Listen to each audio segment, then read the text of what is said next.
Hello everyone. We discuss probability distributions in R software and we determine the probability distributions in R console. Before learning probability distributions in R, let us discuss some basic concepts of probability. Then we can go for determining the probability distributions in R console with help of R commands. First, let us discuss random experiment. A random experiment is that which can result in different outcomes even though it is repeated in the same manner every time. For example, tossing a coin is a random experiment which consisting of two outcomes, head or a tail, where the head is denoted by capital H and tail is denoted by capital T. And next, sample space. A sample space is that a space is a set of all possible outcomes of a random experiment is a sample space of that experiment and is denoted by capital S. For example, if we roll a die, the random experiment consisting sample space is given by S is equals to 1, 2, 3, 4, 5 and 6. Because there are 6 phases for a die, upon rolling we may get any one possible outcome. Similarly, the sample space of tossing a coin is given by S is equal to H, T. And here a sample space is said to be discrete if it is consisting of finite number of outcomes. Similarly, a sample space is said to be continuous if it contains an interval number of real numbers. That is, an interval may be finite or an infinite. The next one, event. An event is a subset of a sample space of a random experiment. For example, tossing a coin, we get either a head or a tail. Getting head is an event or getting tail is an event. And now we go for random variables. A random variable is a function that assigns a real number to every event or an outcome in the sample space of an random experiment. For example, if we consider a random variable x and we assign a value small x, then we can write capital X is equals to small x, and usually we denote a random variable by capital letters. And the random variables are of two types usually. First one, discrete random variable, and a random variable is said to be discrete random variable if it is having a finite range.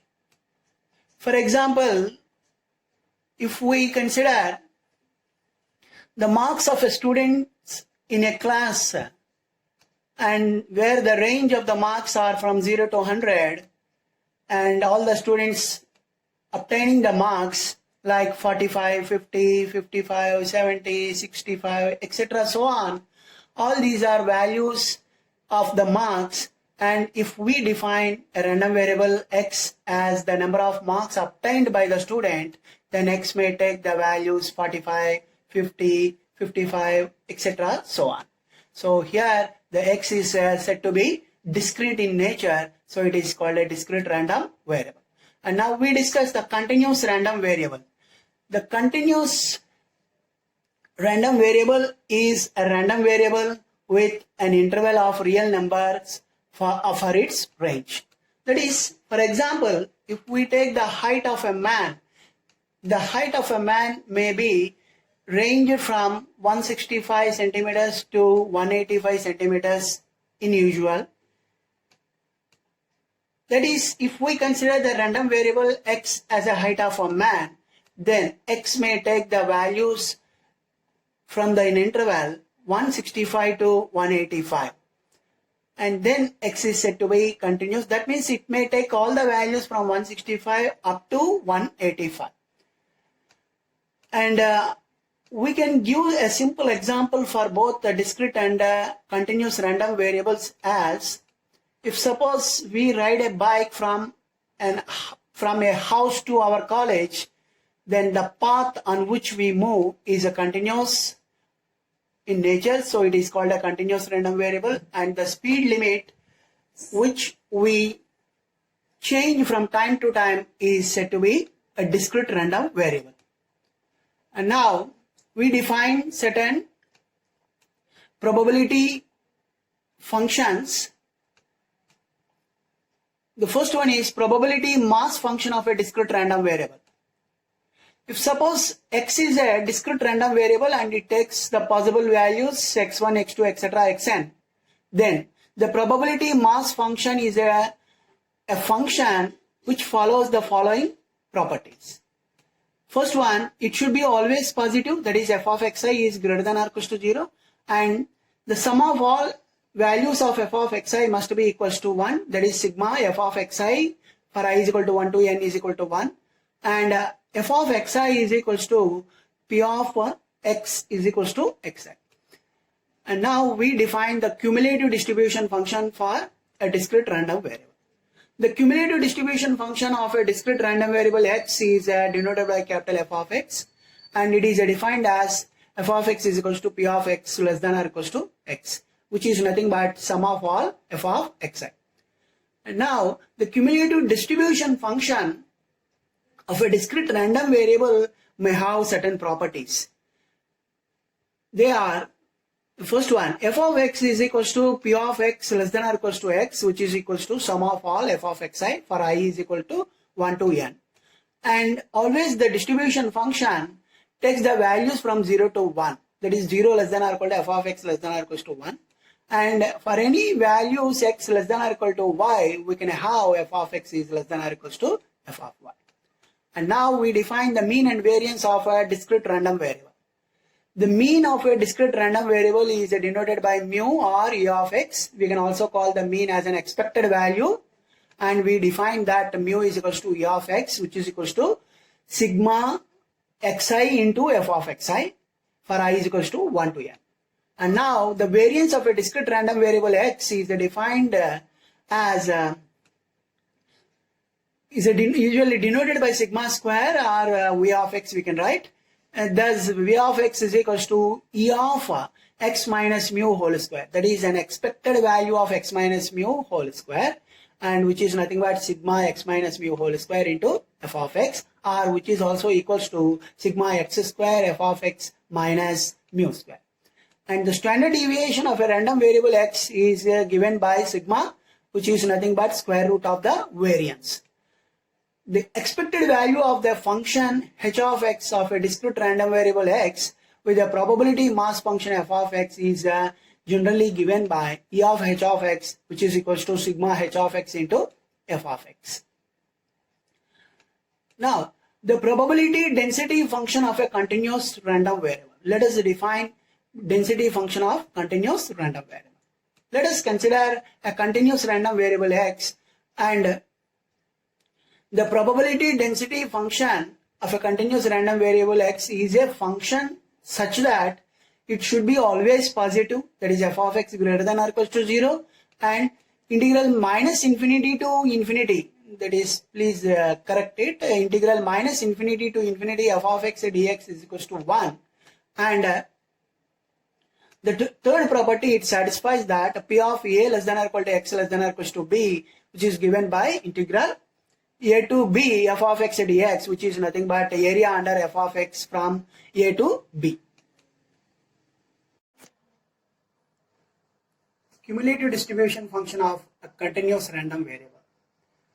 Let us consider a continuous random variable x, and we define a cumulative distribution function of x, and is defined as p of x less than or equals to x, which is equals to integral minus infinity to x f of t dt, and is denoted by capital F of x. The cumulative distribution function is defined for all real numbers. Now we define the mean and variance of continuous random variable. If suppose x is a continuous random variable with a probability density function small f of x, then the mean or an expected value of x is defined as integral minus infinity to infinity x f of x dx.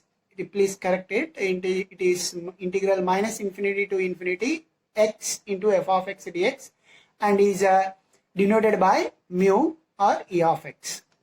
And the variance of the continuous random variable x is denoted by v of x or a sigma square and is defined as integral minus infinity to infinity x minus mu whole square into f of x dx, and which is equals to integral minus infinity to infinity x square f of x dx minus mu square.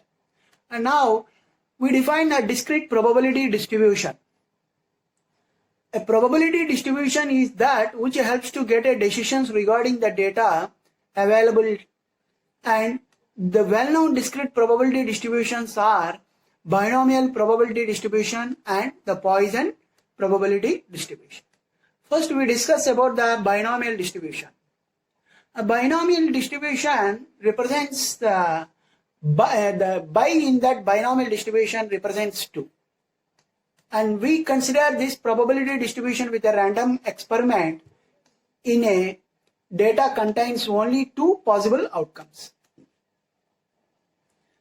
And in this binomial distribution, the number of trials denoted by small n is always very small and are all independent.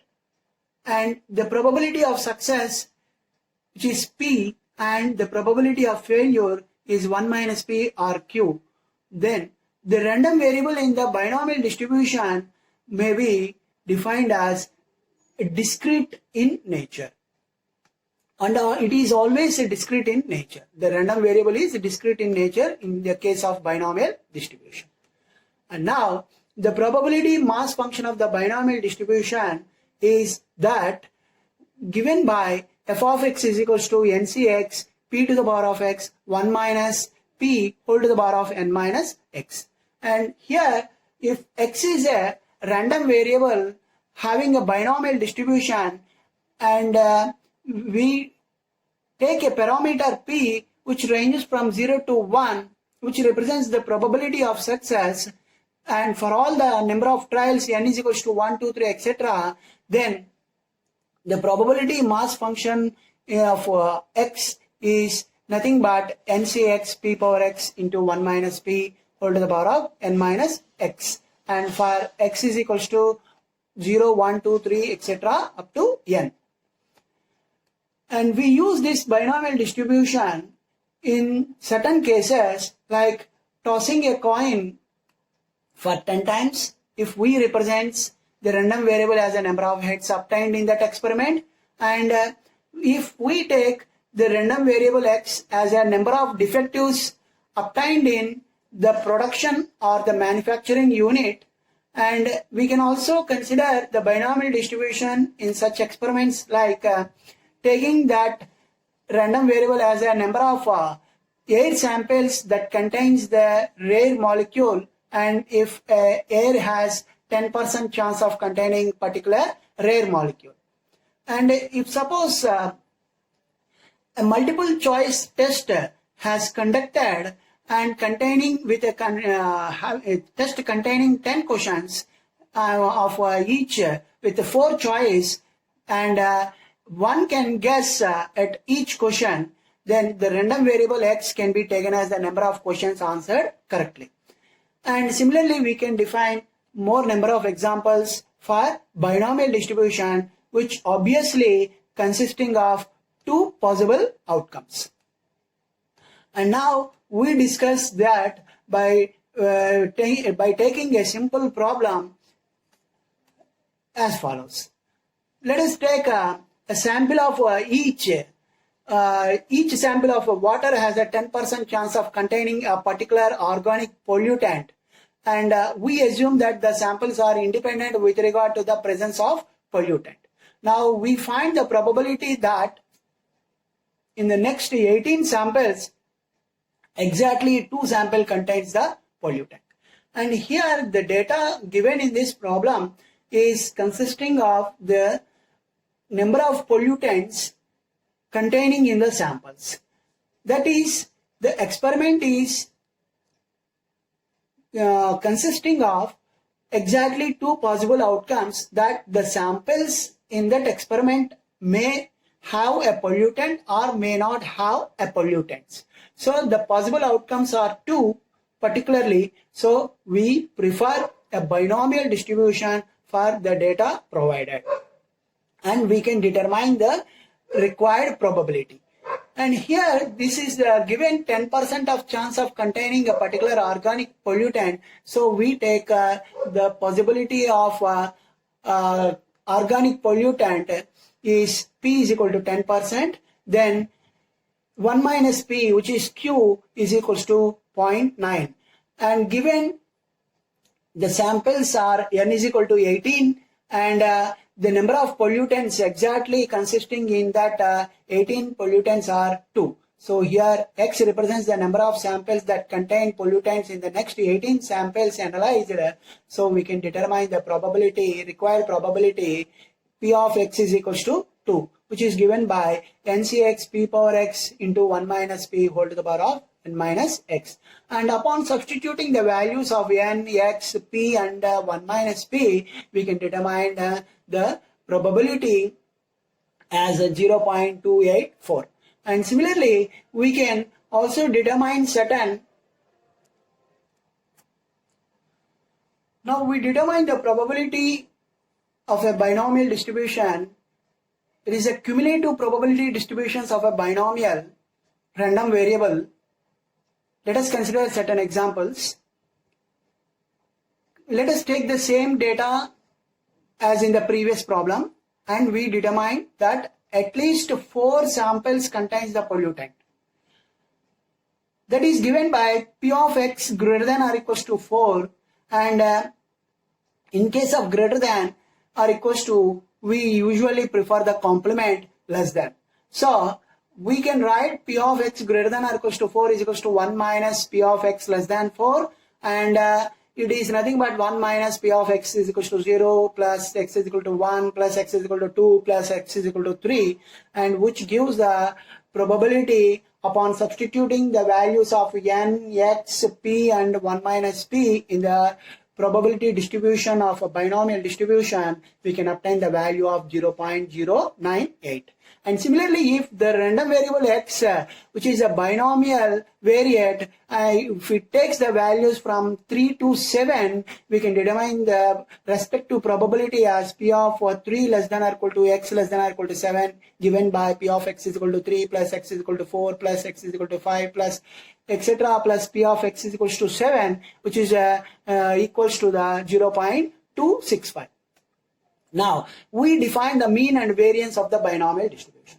The mean of the binomial distribution is mu, which is nothing but E of X defined as N into P, and the variance is V of X, which is defined as N into P into 1 minus P. And now, we go for the next discrete probability distribution called a Poisson distribution. A Poisson distribution is a discrete probability distribution, and in which the random variable X is discrete random variable. And in this probability distribution, the number of trials N are usually large. That is, when N is large, the probability of success P becomes less. And the random variable X that equals the number of events in a Poisson process is a Poisson random variable with the parameter lambda. And this lambda is always a positive, and we call this lambda as a mean of the distribution.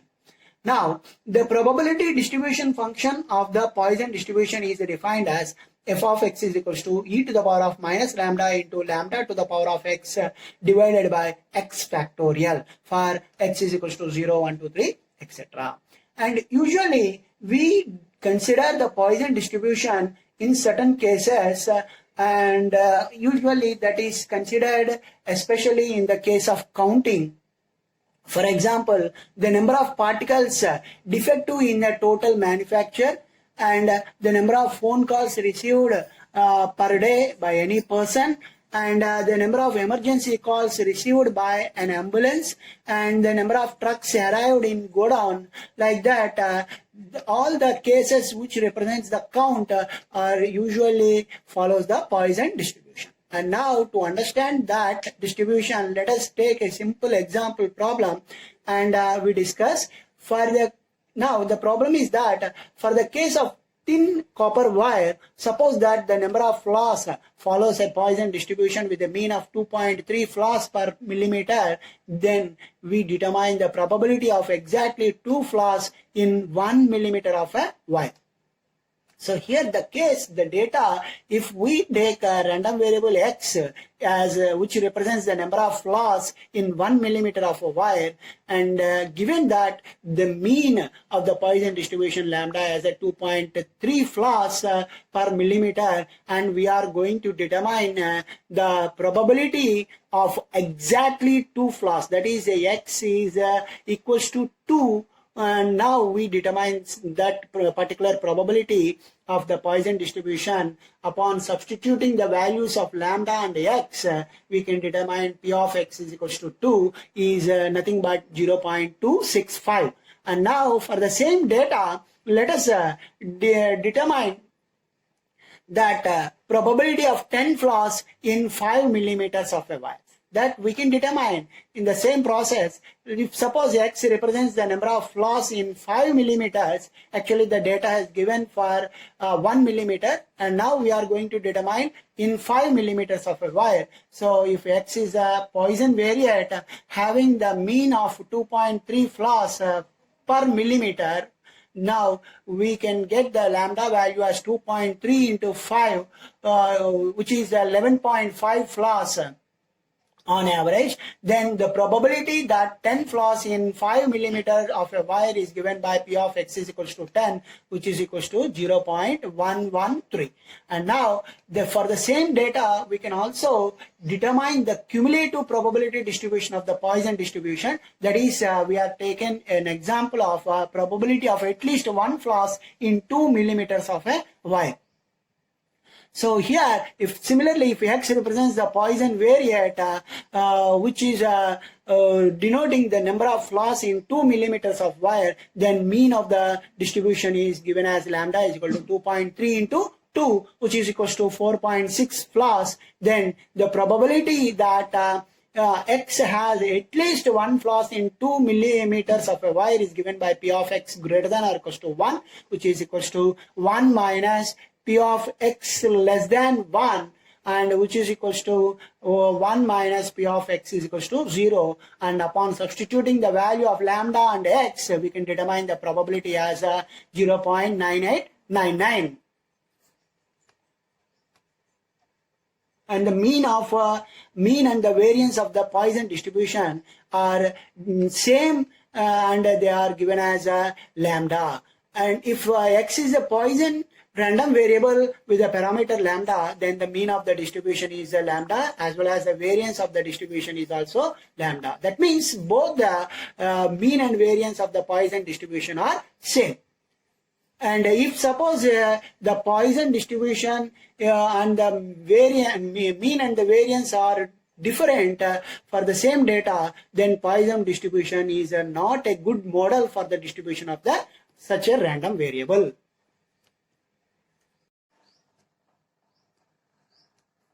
Now, normal distribution. Normal distribution is one of the continuous probability distribution, and it is the most widely used model for a continuous measurement with a normal random variable. Whenever the random experiment is replicated, the random variable that equals the average result over the replicates tend to have a normal distribution as the number of replicates become large. Random variables with different means and variances can be modeled by normal probability density functions with an appropriate choice of the center and width of the curve. That is a normal distribution possessing a normal curve with a center and width of the curve, in which we can define a mean and the standard deviation of a random variable. If the value of the mean mu of x, e of x is mu, determine the center of the probability density function, and the value of the variance v of x determines the width of the curve. We can have a normal curve with a mean mu and a standard deviation sigma, and this curve is called as a normal curve. And the normal curve is a bell-shaped curve, and the normal curve is symmetric, and also the total area under the normal curve is always 1. Now, the probability density function of a normal distribution is defined as f of x is equals to 1 by root 2 pi sigma into e to the power of minus of x minus mu whole square by 2 sigma square, in which x is a normal random variable which varies from minus infinity to infinity, and mu is a mean of the distribution and sigma square is a variance of the distribution. Here the mean mu varies from minus infinity to infinity, and the standard deviation is always positive. And usually we denote the normal distribution with a n of mu comma sigma square. Now, the distribution function of the normal distribution is defined as f of x, which is equals to p of x less than or equals to small x, and is nothing but integral minus infinity to x f of t dt. And here this small f of x is a probability density function of a normal distribution. And the area under the normal probability density function beyond 3 sigma from the mean is quite small. So that is we always consider 3 sigma limits for a normal curve, and this fact is convenient for quick and rough sketches of a normal probability density function. And upon sketching that normal density function as a normal curve, we can be able to determine the probabilities, and because more than 0.9973 of the probability of normal distribution is within the interval mu minus 3 sigma comma mu plus 3 sigma, which we call it as the 3 sigma limits, and also 6 sigma is often referred to as a width of the normal distribution. And here we can look at this diagram, which is possessing a normal curve, that what the bell-shaped curve, and which is symmetric, that is area on either side of the curve is equal, and the center of the curve is mean mu, and the width is denoted by standard deviation sigma. It is varying from minus sigma to plus sigma. And we always need to standardize the normal random variable, which we call it as a standard normal random variable. A normal random variable with a mean mu is equals to 0 and variance 1 is called a standard normal random variable and is denoted by z, and we define that as z is equal to x minus mu by sigma. Here x is a normal random variable. Now, the cumulative distribution function of standard normal random variable is denoted by f of z, which is p of z less than or equals to z. And the cumulative distribution function of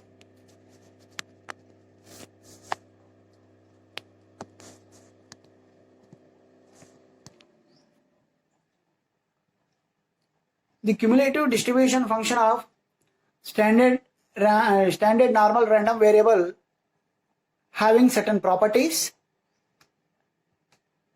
as follows. First one, f of z is p of z less than or equals to z. F of minus z is 1 minus f of z or 1 minus p of z less than or equals to z. And f of z greater than z is equals to 1 minus f of z less than or equals to z. That here the small z is a value assigned for the standard normal random variable capital Z. f of z greater than z is equals to 1 minus f of z less than or equals to small z, which is 1 minus p of z less than or equals to small z. And if standard random variable z takes the values from a to b, then we can have f of a less than or equal to z less than or equals to b, which is equals to f of b minus f of a, and which is nothing but p of z less than or equals to b minus p of z less than or equals to a.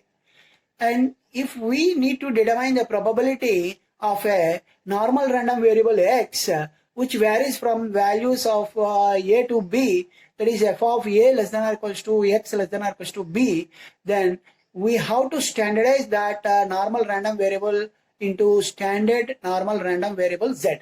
For that, we always subtract mu from x and we divide that with a standard deviation sigma. And upon doing the then the inequality a less than or equal to x less than or equals to b can be taken as a minus mu divided by sigma less than or equals to x minus mu divided by sigma less than or equals to b minus mu divided by sigma, which is equals to f of a minus mu by sigma, which is less than or equals to z less than or equals to b minus mu by sigma, or which is also taken as p of a minus mu by sigma less than or equals to z less than or equals to b minus mu by sigma. And we should use always the table of normal probability distribution to determine the tabular value of standard normal random variable z. To understand the probabilities of standard random normal variable, let us consider certain examples to determine the probabilities. We determine the probability of z greater than 1.26, probability of z less than minus 0.86, probability of z greater than minus 1.36, and probability of z taking the values from minus 1.25 to 0.35. And in the first case, probability of z greater than 1.26 is equals to 1 minus p of z less than or equals to 1.26, which is 1 minus f of 1.26, and the tabular value of z is equals to 1.26 is 0.89616, which is a tabular value of normal random variable taken from the normal distribution table. Then we can have a probability of p of z greater than 1.26 is equals to 0.10384. Similarly, we can determine p of z less than minus 0.86, which is nothing but f of minus 0.86, which is having a tabular value of 0.1949. And now p of z greater than minus 1.36 is given as 1 minus p of z less than or equals to minus 1.36, which is 1 minus f of minus 1.36, which is nothing but f of 1.36 given as 0.91, because the normal distribution under the normal distribution, normal curve, the area under either side is equal. So that is we can take f of 1.36 which is equals to 0.91465. And now similarly, if z takes the values from minus 1.25 to 0.37, we can determine the probability f of 0.37 minus f of minus 1.25 as 0.53866. And to understand more, let us take a simple data with respect to the normal distribution, and we determine certain probabilities. The problem is here that suppose that the current measurements in a strip of wire are assumed to follow a normal distribution with a mean of 10 milliamperes and the variance of 4. And now we determine certain probabilities as probability that a measurement exceeds 13 milliamperes. Here we require to determine the probability that exceeds 13 milliamperes, and so exceeding represents a greater than. So here we need to determine probability of x greater than 13. So here if we assume that X denotes the current measurement in milliamperes which following the normal distribution, then we can determine the probability that a measurement exceeds 13 milliamperes with a mean is equal to 10 and variance is equal to 4 is given by P of X greater than 13, which is equals to 1 minus P of X less than or equals to 13, which is equals to, because here X as a normal random variable, we need to standardize that. So that is standardized by subtracting mu and dividing with a standard deviation sigma. We can have 1 minus P of X minus mu by sigma is less than or equals to 13 minus mu by sigma, which is nothing but 1 minus P of Z less than or equals to 13 minus 10 by 2, or 1 minus P of Z less than or equals to 1.5, and the value, the tabular value of Z is equals to 1.5 from the normal distribution table is 0.93319. So we obtain the probability value as 0.06681. Now for the same data, let us determine the probability that the normal random variable X varies from 9 to 11. That is, P of 9 less than X less than 11 can be determined by standardizing that X as a Z, and that is subtracting mu and dividing with the sigma. For the entire inequality, we can determine P of minus 0.5 less than X less than 0.5. So that is nothing but 0.38292. And now we go for the another important concept called the covariance and correlation. And now to determine the covariance and correlation, first of all, we define a function with the two random variables X and Y, which is h of X comma Y, which we take the standard that is joint probability distributions for the two random variables X and Y, and first we define the expected value of this h of X comma Y, which is given by double sigma h of X comma Y into f of X comma Y, where f of X comma Y is a joint probability distribution function of the two random variables X and Y.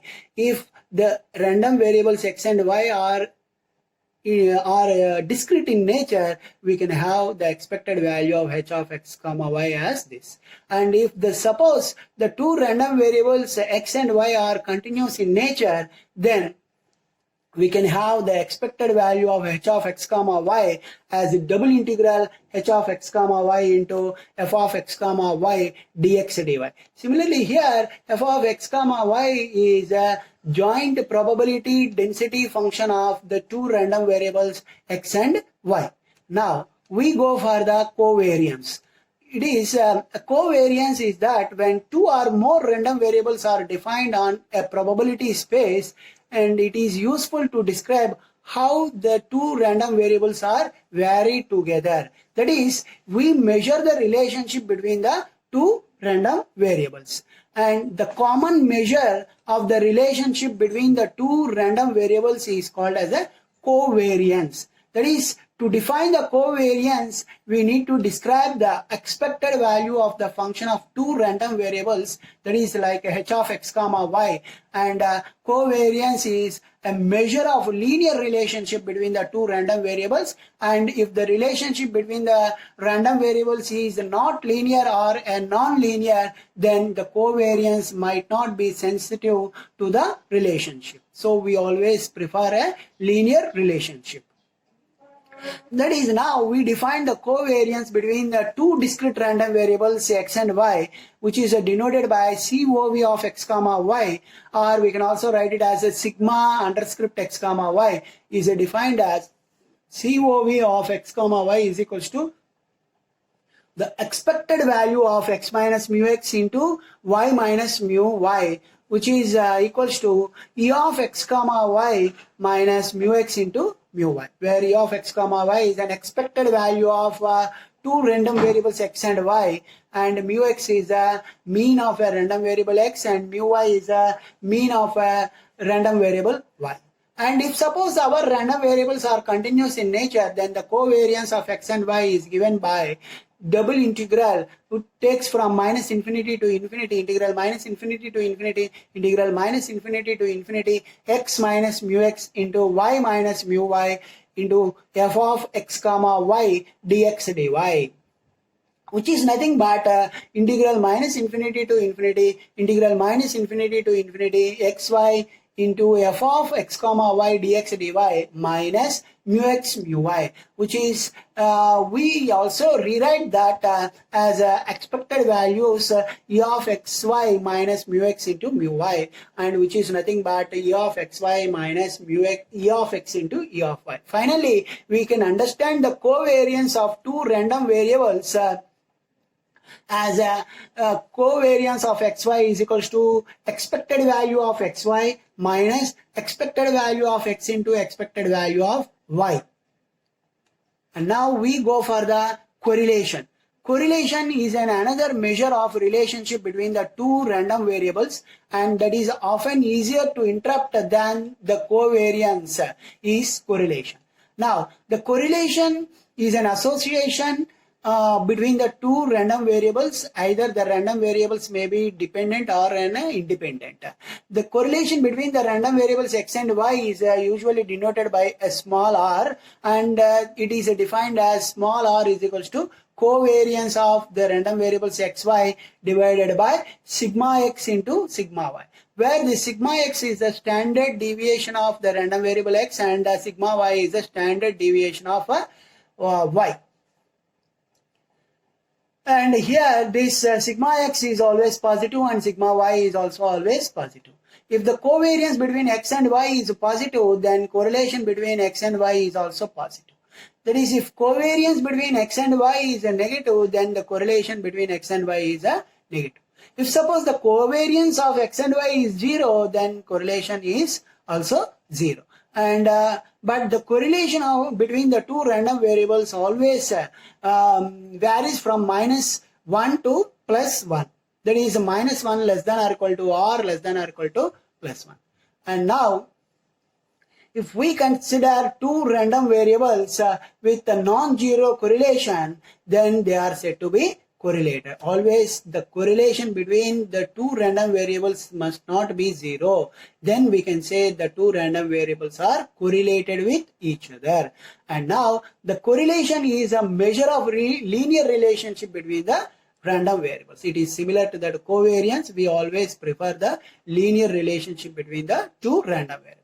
And to understand that correlation and covariance, let us take a simple problem which is given in the tabular form x px and y py.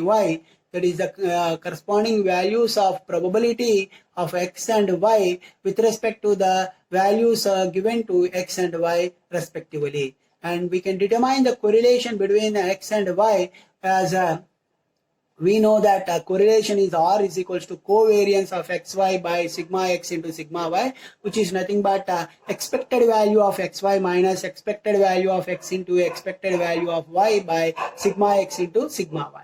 And for that expected value of x is nothing but as we learned earlier, it is sigma x into p of x. We can determine as per the given values of x and px, which is equals to 1.8. Similarly, we can determine expected value of y, which is given as sigma y into p of y, which is determined as 1.8. And we can have expected value of xy as a sigma of xy into probability density function of x comma y, which is determined as 4.5.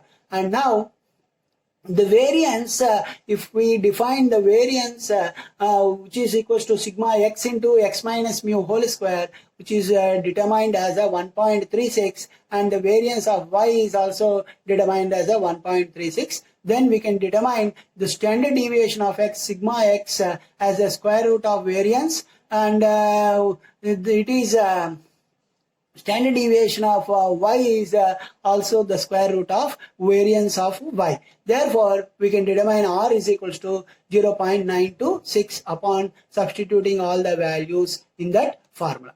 Now, with this concept, we understood some basic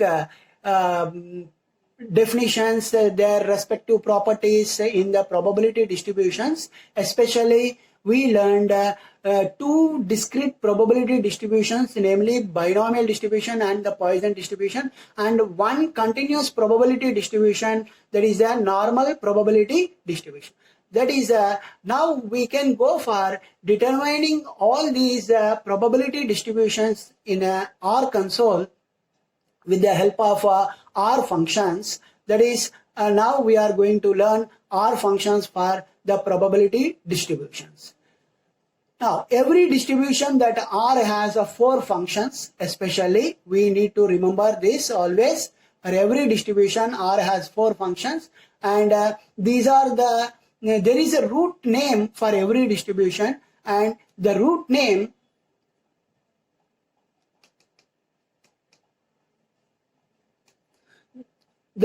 for the normal distribution is norm, N-O-R-M, and we can use this root name of the distribution with the following properties or with the following R functions. Suppose we are interested to determine the cumulative distribution function, which is a CDF for the probability of a normal distribution, then the R function we use is a P-norm. And now the second one, if we want to determine the inverse cumulative distribution function for a quantile of a normal distribution, then we use the R function as a Q-norm. And the probability density function for the density, we can determine for the normal distribution with the help of an R function called a D-norm. And finally, if we want to generate any random numbers, then for any specified distribution, that is, suppose if the normal distribution, with the help of normal distribution, we want to generate the random variables, we can use R function as a R norm. Therefore, for the normal distribution, these functions are P norm, Q norm, D norm, and R norm. Similarly, we can use the same functions for binomial distribution. Now, for discrete probability distribution like binomial distribution, we can have the functions like PB norm, that is PBI NOM, QBI NOM, DBI NOM, and RBI NOM. And all these functions are useful to calculate the probability distribution function, cumulative probability distribution function, inverse of cumulative probability distribution, as well as to generate the random numbers using the probability distribution. And similarly, for Poisson distribution, these functions are taken as P-Pois, that is PPOIS, QPOIS, DPOIS, and RPOIS. Now let us go for the discrete probability distribution, binomial distribution, and in which the DBNOM, that is a DBI-NOM function, is used to calculate the probability distribution, which we have seen earlier, given by P of x is equals to x, which is equals to NCX P power x 1 minus P whole to the power of n minus x. And this can be calculated using a DBI-NOM R command on the R console. We can have the probability distribution function of a binomial distribution. And this we call it as a D function. And similarly, in the continuous probability distribution like normal distribution, the most useful functions for doing problems involving the probability calculations are P-norm and Q-norm functions. That is, P-norm is used to calculate the cumulative distribution function, and QNOM is used to calculate the inverse of cumulative distribution function.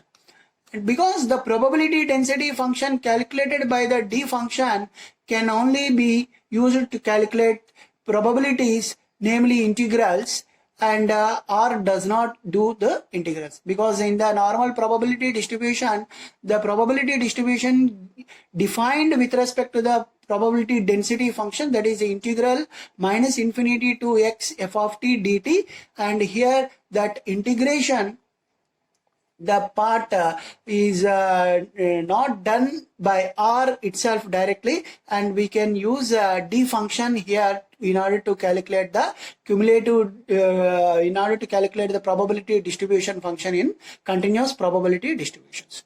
But as far as computer concerned, both the discrete probability distributions as well as the continuous probability distributions both are same.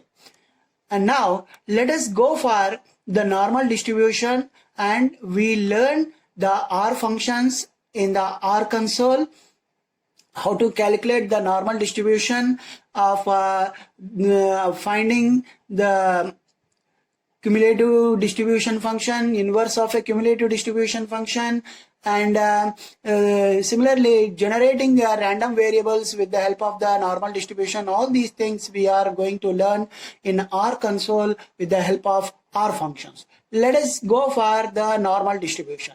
The first function we are going to discuss in the normal distribution in R console is pnorm.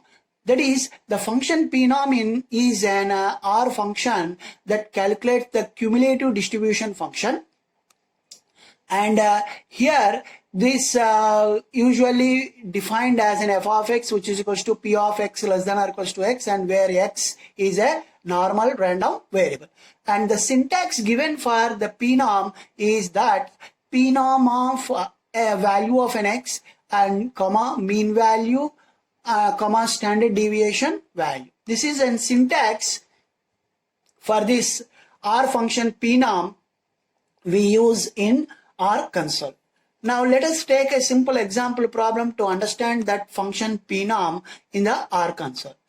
Suppose x is taking a value 27.4, and here x is a normal random variable with a mean given as a 50 and standard deviation sigma is equals to 20. Then if we want to determine the probability that p of x less than or equals to 27.4 with an R function, how we do that, how we can calculate? Here very simply, without doing any integration as in the manual, with the help of an R function in the R console, we can easily determine the value of required probability that p of x less than 27.4 in R console, and that can be taken as a pnorm of 27.4, because the x value given as a 27.4 that you can observe in the syntax given above, that is pnorm of x value, mean value, and the standard deviation value. That is the syntax. So pnorm of 27.4 comma mean 50 and standard deviation 20. Upon doing that, we get a required probability value in the R console. And now if we take one more problem, that is a cumulative distribution, similarly one more problem if we consider in the R console. Now we are going to determine this probability given in the data. Suppose that Widget weights produced at an Excel company having weights that are normally distributed with a mean of 17.46 grams and the variance of 375.67 grams. Then we need to determine the probability that a randomly chosen widget weighs more than 19 grams. That is, if suppose we have defined a random variable x which is representing the widget weight, and this is a random variable having a normal distribution with a mean of 17.46 grams and the variance 375.67 grams. Now as per the given question that we need to determine the probability that a randomly chosen widget weight is more than 19 grams. So here we are going to determine P of X greater than 19. That is a probability that we are going to determine in R console with the help of pnorm R command. That is, given the value of X is 19, the mean value is 17.46, but here in the given question the variance is 375.67 given, and we know that the standard deviation is the square root of a variance, which is a square root of 375.67, nothing but 19.38221. And by substituting all these values of X, mean and standard deviation in the syntax of pnorm, we can arrive a particular probability in the R console directly, that is 0.531664.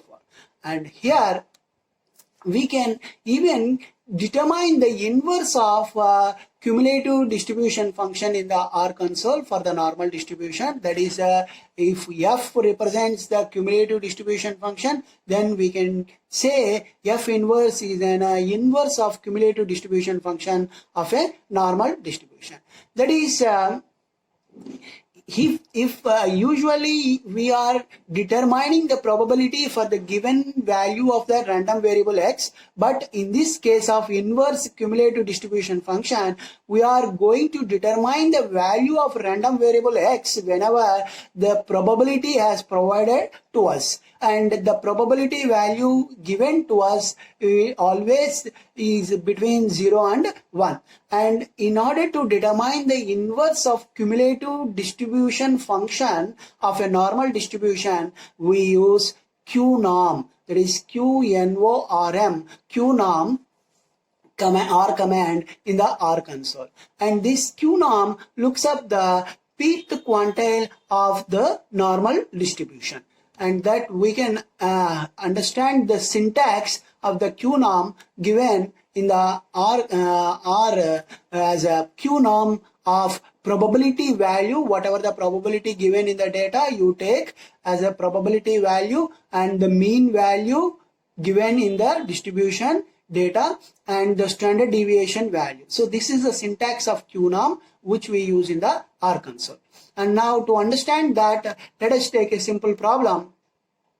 And suppose IQ scores are normally distributed.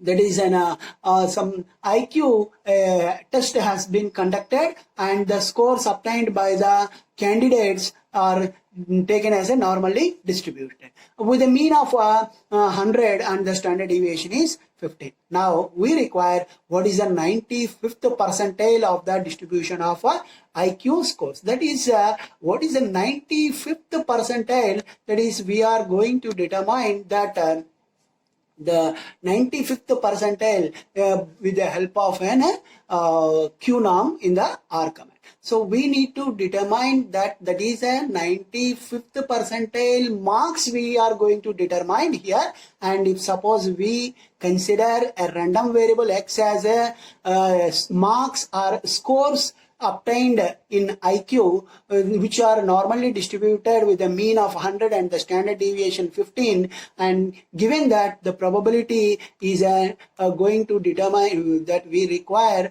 to determine the X value is a 0.95. Now upon substituting all these values in the qnorm R command in the R console as a qnorm of 0.95, comma, mean is equals to 100 and standard deviation is equal to 15, we get X value immediately within seconds, and that is approximately 24.6728, or we can also round it as a 125.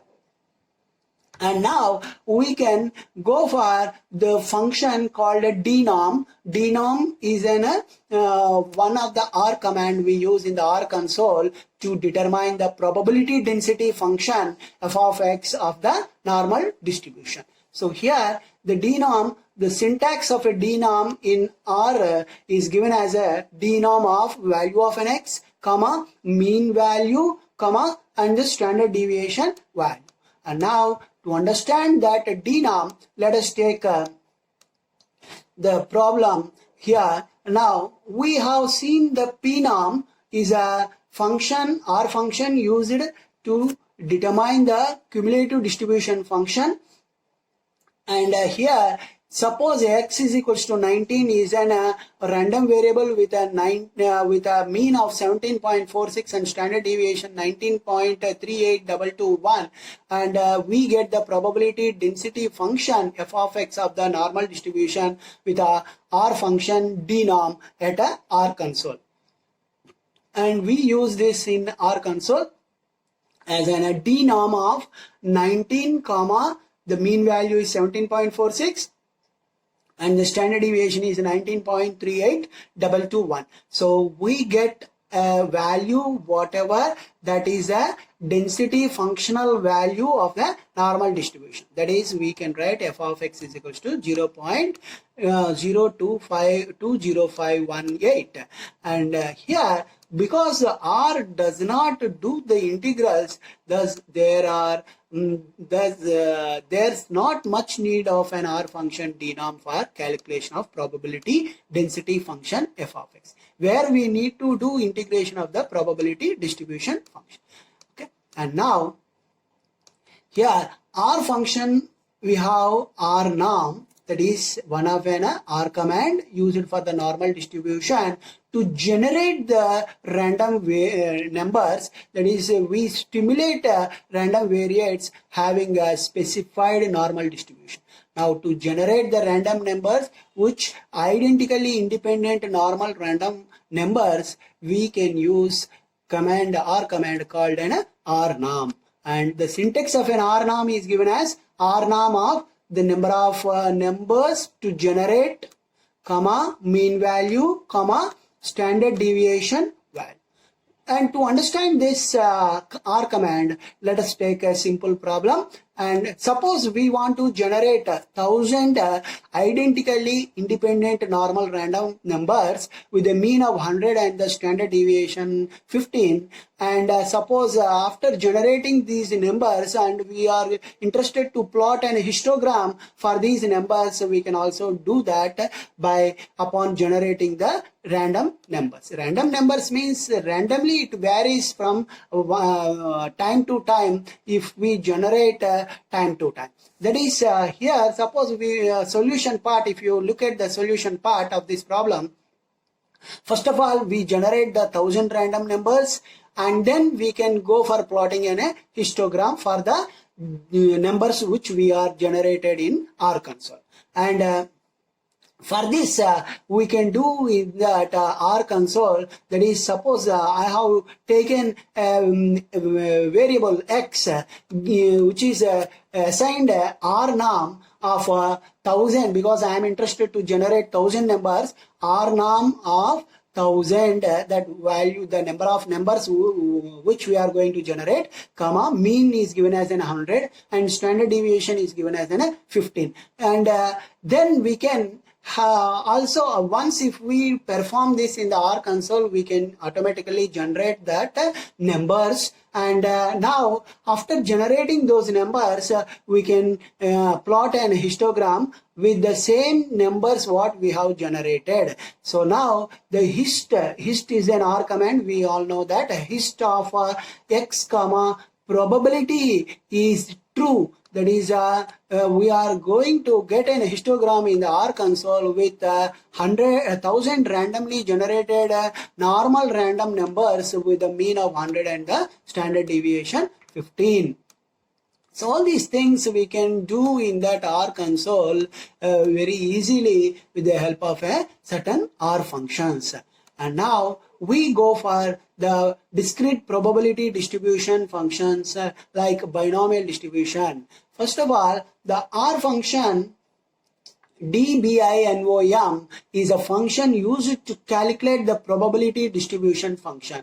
And that probability distribution function for the binomial distribution. And here we, for this purpose, we consider a binomial random variable x and we determine the probability distribution of corresponding to that binomial random variable.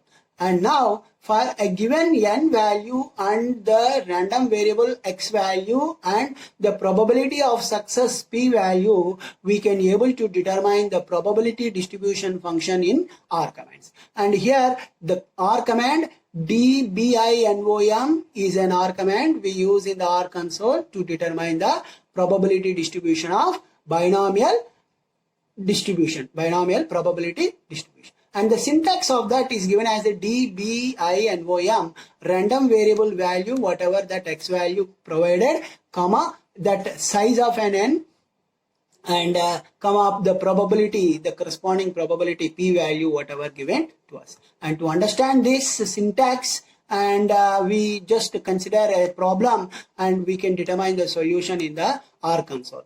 That is, suppose the clamps produced at Acma clamps work having a probability of 0.5% of being defective items. So that is, the data provided to us is in that manufacturing unit there is an 0.5% of defective items regularly. So the probability of defectiveness given as a 0.5%, or we can also take it as a 0.005. And now suppose the clamps are shipped in a cartons containing 25 clamps. So each carton is containing 25 clamps, and we are shipping that in the form of cartons. And suppose we do this, and then they are asking what is the probability that a random variable chosen carton contains exactly one defective clamp.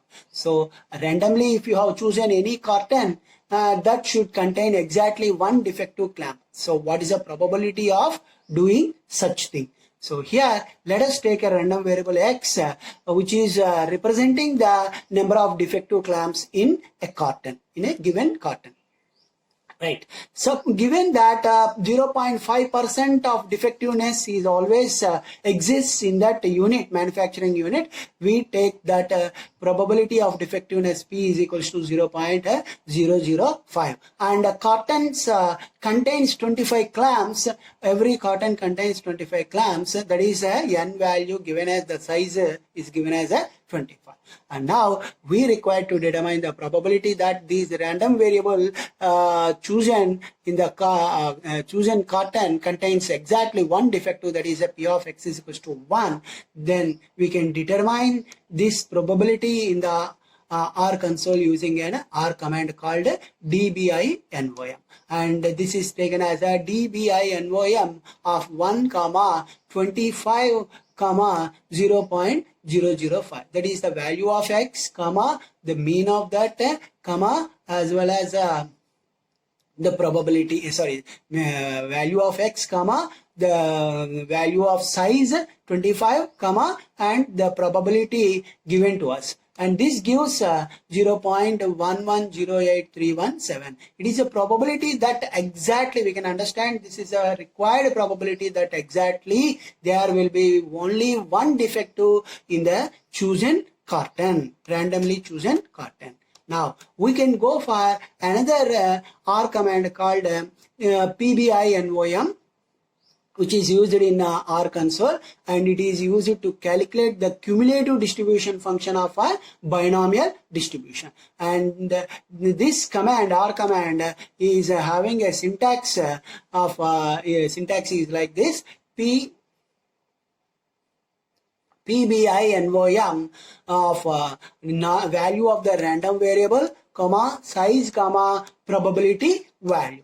And this we can understand by taking a simple example problem. Suppose we want to determine probability of x less than or equals to 25 with the size 100 and the probability is 0.25, then we can use R command pbinom in the R console to determine the required probability of that p of x less than or equals to 25. And it is nothing but a pbinom of 25, 100, 0.25. Now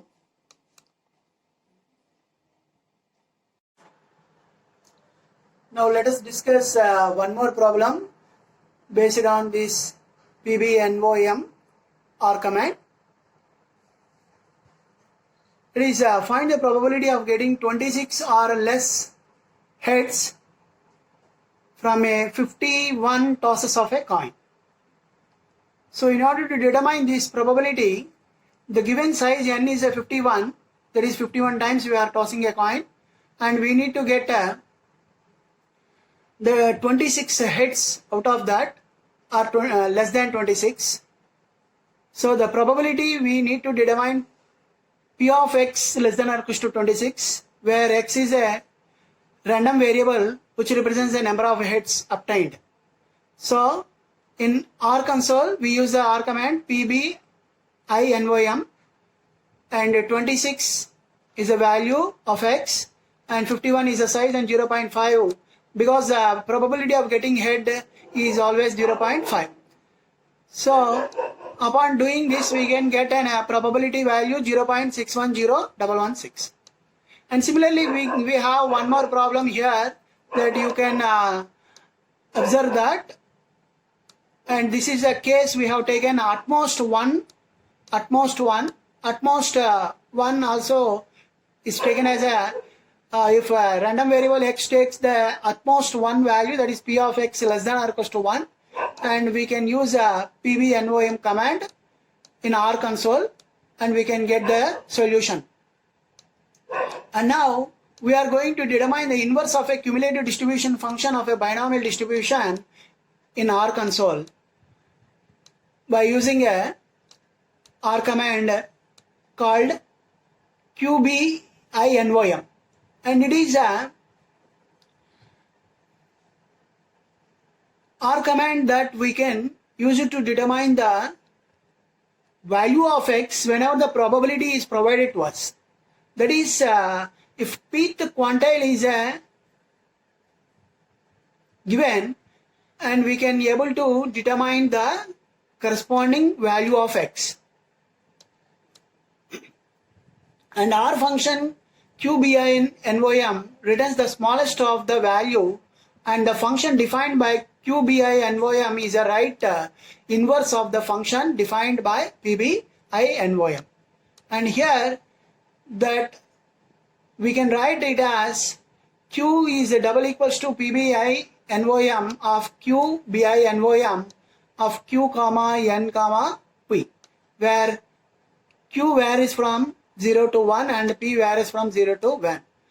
And similarly where N is also a positive integer. And here this is true for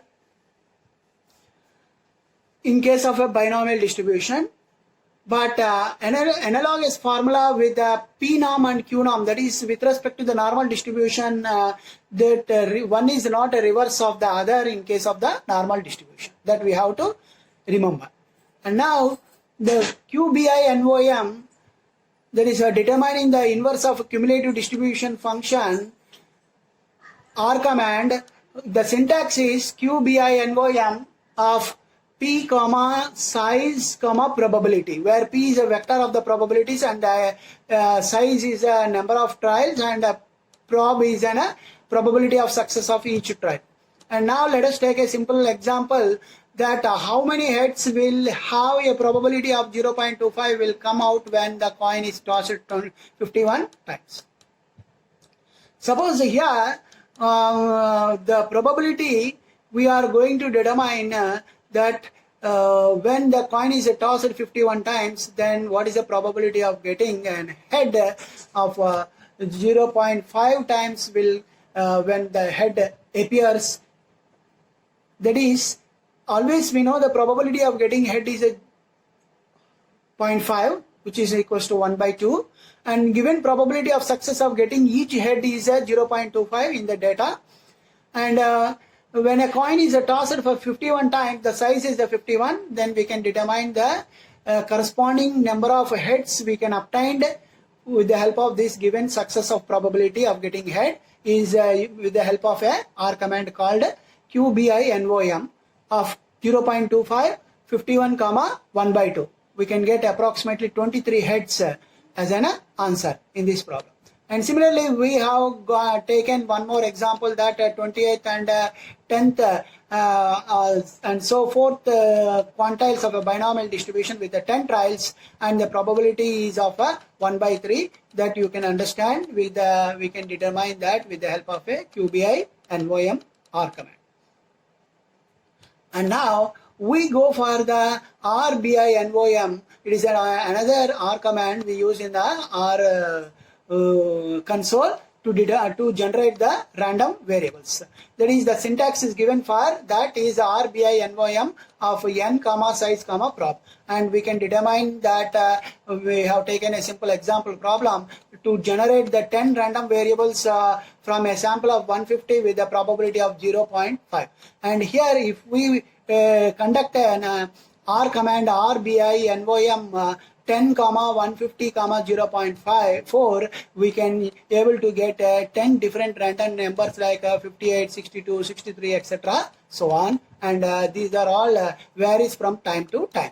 And similarly here we can even also determine the mean of those random variables which we have generated with the help of an RBI NOM of a binomial distribution. Once we generate the random variables, and then we can able to determine the mean of that random variables also. Okay, and we continue this in the next class.